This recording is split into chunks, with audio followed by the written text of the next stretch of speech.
Everything about this trailer has me so excited because it doesn't look like cosplay. It doesn't look silly. It feels authentic. It feels like it's truly honoring it. And the performances by the two main leads look awesome. They look absolutely excellent.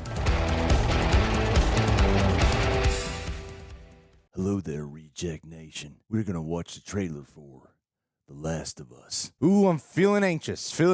I know I'm running late to this. I got to bed obnoxiously late. I woke up and I was like, oh, what? This trailer came out like 2 hours ago? And then I just like rushed over to this room to be like, I gotta film. Because my brother, he got me Jabby Koei, he got me the Last of Us remastered for PS5.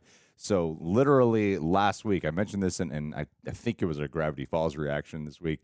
I replayed The Last of Us just about a week ago, and I'm already halfway through The Last of Us 2 because I'm like, oh, I gotta play The Last of Us 2 now. Yeah, so I'm in a very big Last of Us mood, and now I gotta sustain that feeling until this show comes out. So guys, please go ahead and leave a like. That would be very much appreciated. Hey, let's just see what's going on in this trailer.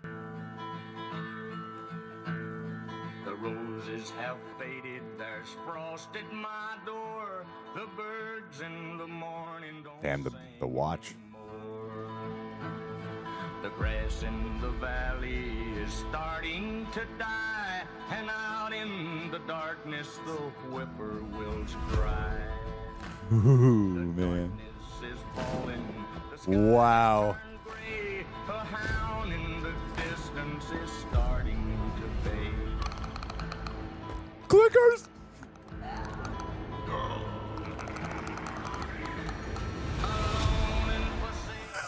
I got such nipple chills. You hear me, please hold my hand.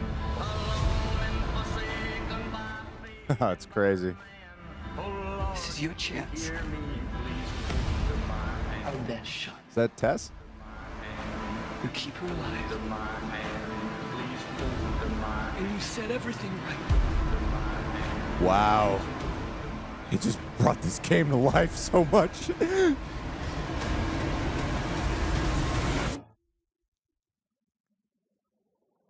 Damn, that clicker looked insane. Save her. You can save her. Oh, please understand.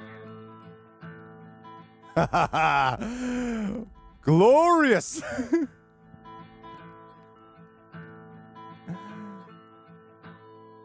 Wow, it just really feels like they're capturing the tone, atmosphere, the environment of the game so much. And there's something about, because like video game body language movement is very specific. And there's even something very specific about the way Pedro Pascal had that very last look towards Ellie at the end that felt like the body language movement of the video game. And I was walking somewhere the other day, and I was actually thinking to myself, like, I wonder if someone would ever, if they play a video game character, would try to like really nail down the actual body language, because it could look a little goofy, but that little split second looked a little bit like how Joel in the video game himself would actually move. Because yeah, I really feel like this trailer strongly captured those Forsaken, desolate vibes just from like looking at the brief imagery here.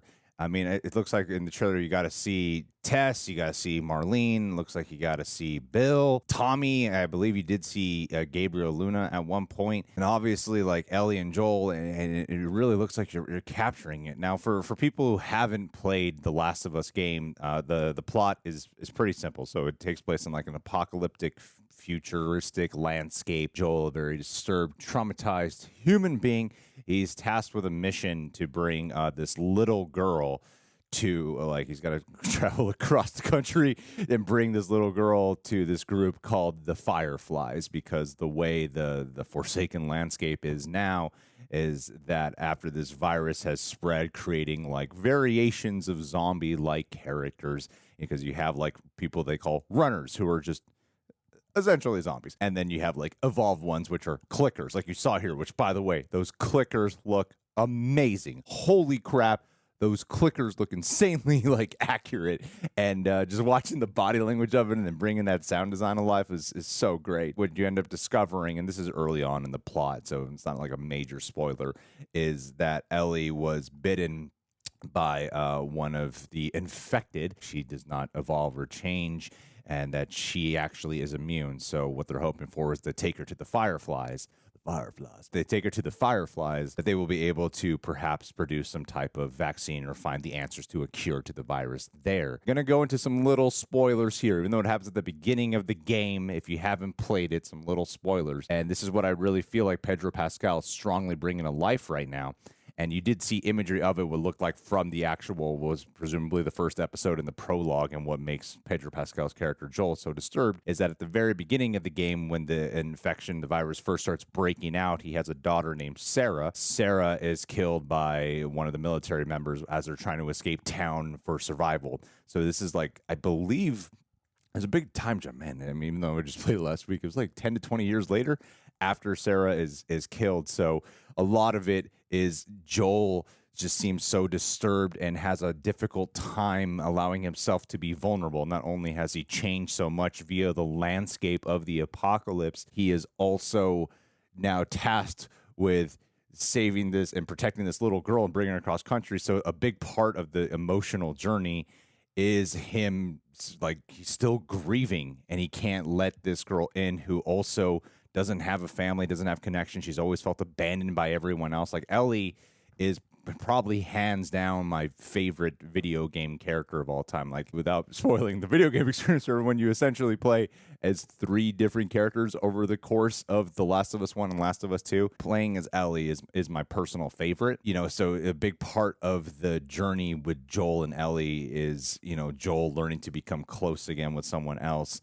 And then also, you know, having the Sarah surrogate experience and feeling like he can make up for it. Like, there's a lot you can read into with the emotional context of it. And then, of course, you know, Ellie having an established family member as well, and being able to bring out the heart within Joel. So a big part of it is Joel learning to break down those walls once again. Like, he's a hardened Texan, but he doesn't like fully break it down, but you know, he does become a softer gent. It's a beautiful story. It's a beautiful game, and it's so heartbreaking and dark as hell, but so gripping. And I really feel like what this show is bringing to life is that emotion, is that mood, because you have that very dour, harsh experience throughout this whole game.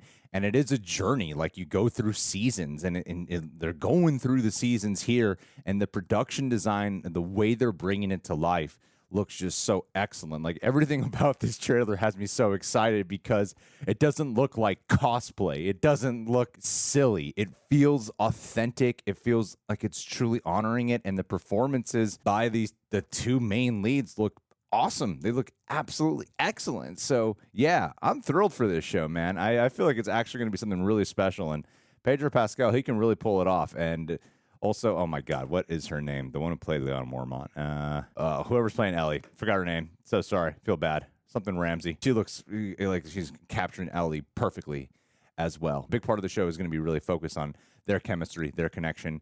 And I already feel it. I'm already getting all the feels in this one trailer alone. So yeah, guys, like, this looks excellent. Thank you so much for being here. Let's talk soon.